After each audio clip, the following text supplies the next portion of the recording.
Hello po mga kababayan, si Dante Maravillas. May importanteng announcement po yung ating Pangulong Bongbong Marcos tungkol sa fare hike. Panoorin natin po mga kababayan yung kanyang announcement. Magandang araw po sa ating mga minamahal ng kababayan. Alam niyo po, paggising ko kaninang umaga, nakita ko yung mga headline at ang pinag-uusapan ay yung naaprubahan na fare hike para sa ating mga nagpapasada. Sa aking palagay, dahil nga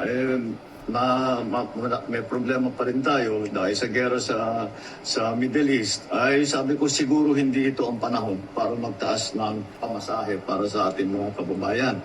Kaya tinutos ko sa DOTR na suspendihin muna ang fare hike at i-defer muna natin yan, i-postpone muna natin yan dahil nasa gitna ngayon tayo nitong sitwasyon na ito na kailangan patuloy ang ating pag-alalay sa ating mga commuter, sa lahat ng mga ating manggagawa, mga estudyante, lahat ng gumagamit ng ating transport system.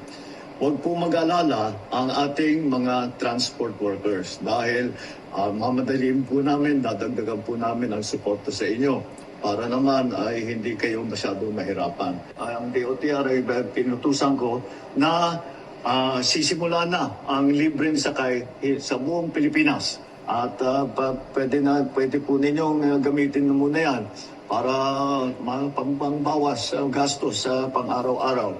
At sa MRT at LRT ay magdidiskwento po tayo doon sa pamasahe.